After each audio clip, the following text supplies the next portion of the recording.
Hey cousins, welcome and welcome back. I'm your girl so cosmic. This is my cosmic life. Come on in. This is going to be a little different. So I got this download today, and Spirit was really showing me or presenting to me this energy. Really, just I guess giving me the details about a specific energy here. This energy could be coming through a specific person. It could be coming through a group, a setting, but it's an energy that creates this dynamic where they want to just feed. It wants to feed, okay? It's starving for your presence. So this could be, again, a person, a place, or a thing, what have you, where you have removed yourself. Your energy is no longer accessible. And this energy is starving for your presence. Is that the word starving was very prominent and significant in the message. The Most High is directing you to starve it out. Starve it out. And I'm being told to say it because it's like an entity. It's an energy. It is an energy. Again, it could be embodied by a person, but it's an it, all right? This energy does not love you. It learns you. So I don't know if you've been having these like ominous feelings of something lurking, something over your shoulder, like this. I wouldn't say omnipresent. It's more ominous, like it's there, but it's not. You can feel it. You sense it, of this energy that's observing you, okay? For some, I don't feel like the energy is malicious. For others, it most certainly could be a malicious type of energy. To even the playing field, to make it very general, it does not have the best intention. It's not, the intentions are not to benefit you. The intentions are to benefit itself, okay? But what Spirit gave me was the Six of Pentacles, okay, when it comes to this energy. So if you look at this card, you can see one person being fed while the other is being ignored. There's even more pentacles on this side versus this side. So this person is being fed. The attention is being directed to one person while this other energy is not. And you'll notice the scales over this person's head. And Spirit indicated to me that that is justice. That is karma. This is just behavior to ignore this particular energy. Even though I would not call myself, I would not call you a beggar. This is the collective. This is you being where the attention is being directed. You are now the one that is receiving while this energy is being starved out. For many of you, this energy could have been the one who tried to starve you out, neglect you, reject you, outcast you, made you feel like you were on the outs.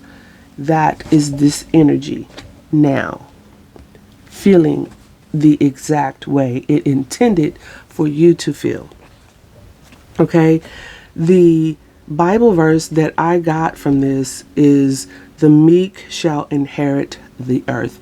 I don't know the actual scripture, like the scripture number, but I know it's Matthew, I want to say like chapter 4 or 5. Chapter 5, I want to say. The meek shall inherit the earth. And so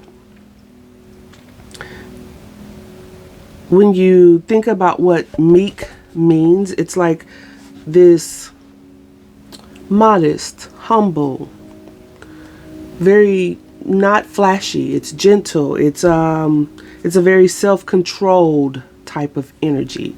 Okay?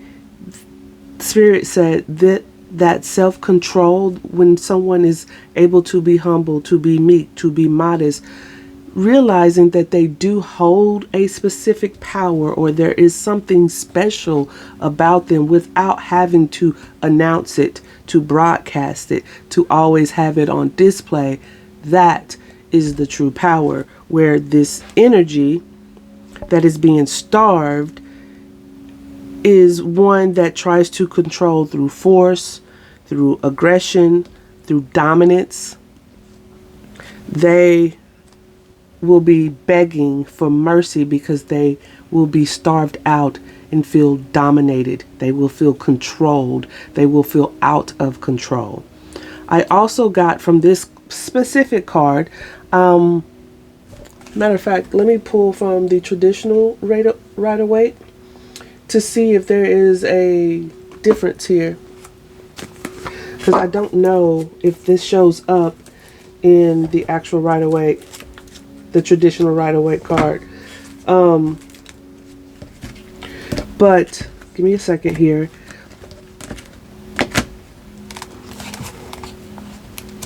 What I got in this particular card was a message about race, because it is evident in the card that there are two different races that are being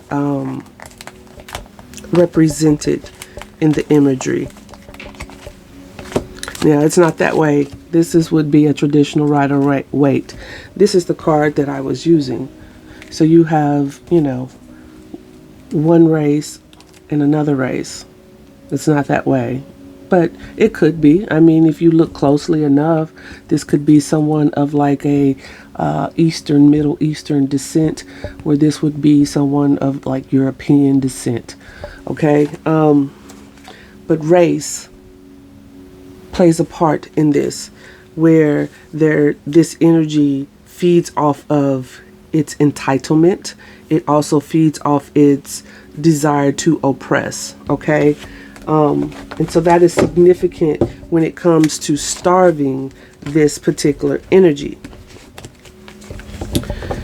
Okay, so back to the learning aspect of this energy, where this person, this place, this thing does not actually love you. It learns you. It studies you. Pentacles represent things that are tangible, right? So this would, in this case, would indicate, it would represent skill. So this energy wants what you have and what you know. The Most High is saying to starve it. What I got from that is, if you are on any type of platform, just in your everyday interactions, if you are a writer, if you are sharing some type of skill, some type of knowledge, some type of wisdom, the Most High is urging you to discern what needs to be relayed, exposed, shared, versus what you need to keep to yourself at this time. It's not always going to be this way, but this energy needs to be starved. And the reason why this is coming up is because the readings that I have been getting is a particular energy. For me, I don't know for others, it keeps showing up as a mature feminine energy. This does not have to be someone who identifies as a woman. It could be a man in their feminine energy, but it's a mature energy, someone who would be considered of a mature age, 25, 30 plus, 30, 40. I'm getting more like 40 plus, okay? But it doesn't have to be. It keeps showing up in the readings, and if you've been out there in tarot land looking at other readers and just kind of getting a sense of what the energy that people are picking up on, it's this group, there's this malicious group, there's cults and covens, organized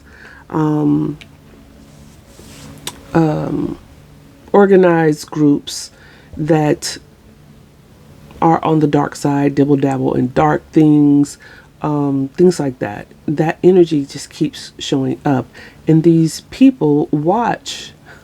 That's the only way that that energy is showing up in these readings, okay? Is that the people or individuals that are involved in those types of groups and organizations, they too are watching these types of videos, kind of see, engage, what the collective, the light side of the collective is learning about their shenanigans, about their dealings, and what they're partaking in. They are also privy to that information, wanting to stay ahead, but they're not ahead.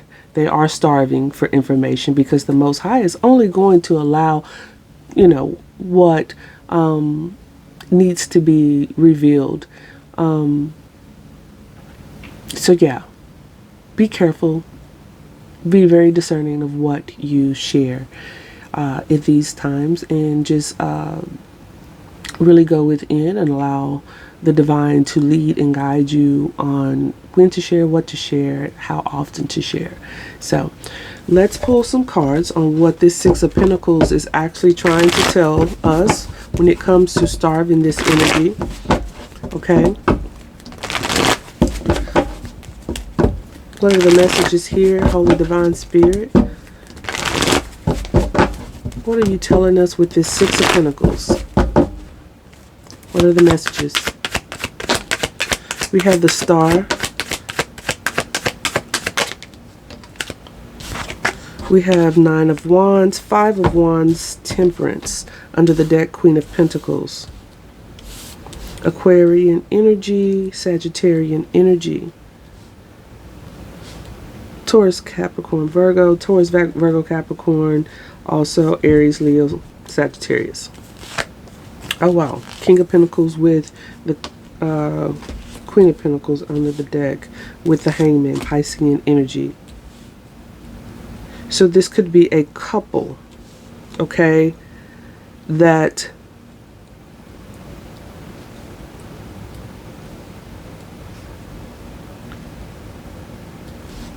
wants some type of starseed energy, divine energy, inspirational type of energy to be sacrificed, to feel like it has to push, to constantly struggle, fight, compete for their own peace. That oppressive, very forceful, very aggressive, very dominating type of energy here. This is, with it being the King and Queen of Pentacles, very much in tune with the earthly realm. All right. So this is more spiritual while this is earthly. And it's like sacrificing a starseed, someone with divine insight, divine clarity, and using it for their own benefit, for their own riches, for their own stability, success. Making this energy feel very trapped in their head, unable to decipher their own downloads and insight and clarity that they get from, the divine through their crown chakra.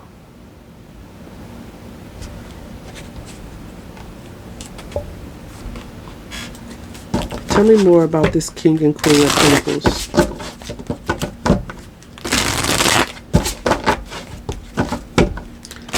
Tell me more about the King and Queen of Pentacles.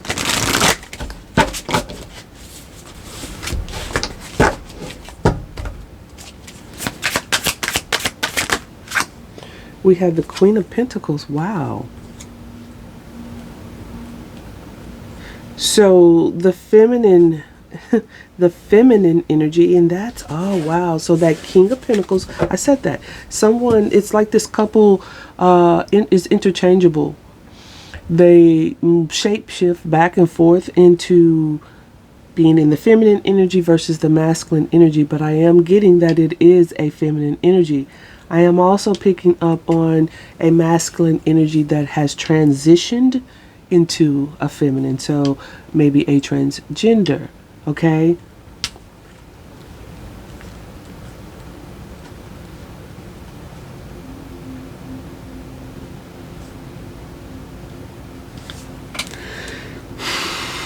That Nine of Wands is coming out again. Yes, wanting to make you feel like you always have to have up walls, have to be protected, have to push and fight through something, toward something. It's aggressive, it's forceful, it's oppressive.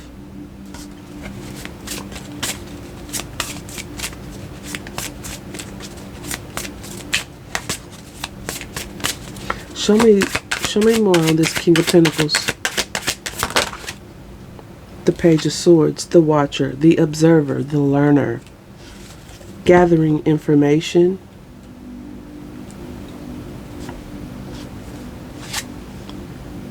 With the Five of Cups.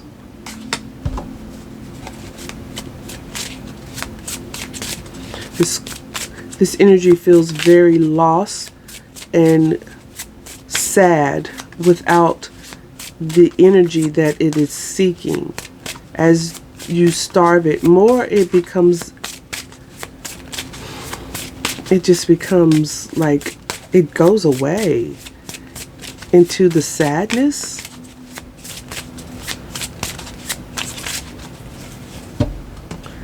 What is this Hangman? There's that Five of Cups again. Six of Cups, Five of Cups. It misses it. It misses when you were able to work together with it, where it could keep you juggling on what was true, what was not, what was clear, what was not. Seven of Swords. When it kept you in the cycle of deceit, juggling through an illusion. It feeds off of that. You must starve it. It is being starved. Tell me more about the star here.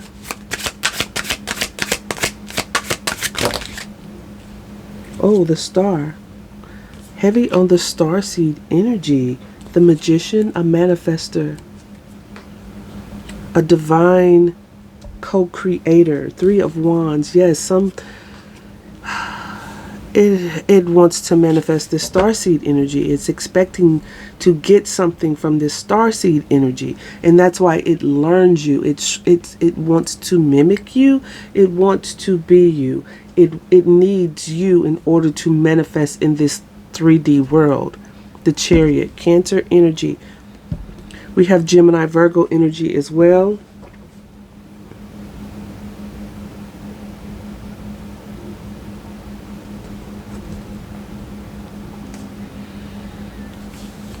This energy sees you moving forward out of an illusion, Seven of Cups, and your luck shifting. You are going towards your higher path with the Hierophant, Taurus energy. Look at the King of Pentacles looking at the Hierophant. Wow. Hermit.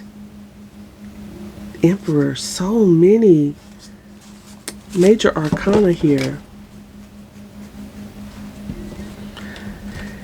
This energy feels like, that's why it's like there's something very special about you, collective. This energy recognizes it. It needs you in an energy of fighting or resistance. It needs you in an energy of resistance, because if you're in the energy of resistance, you're not flowing. You're not flowing in your star energy, in your manifestation energy, or your ability to call in through sheer hope and faith. Because when you are able to do that, you will do that for yourself. But if this energy can feed off of you, take from you, it can do that for themselves or itself.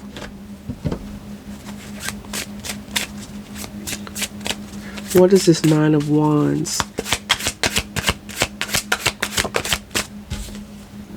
The King of Pentacles, who keeps you in a constant state of resistance.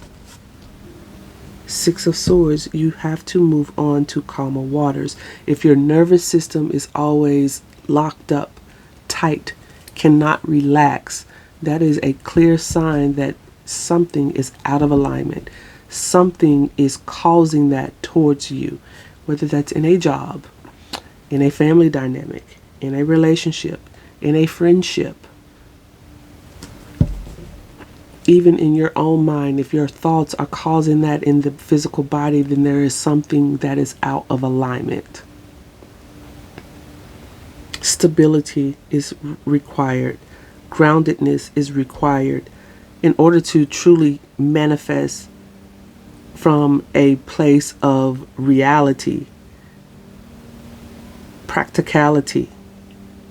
Yes, there is, for me, this is my Pisces 10th house midhaven talking.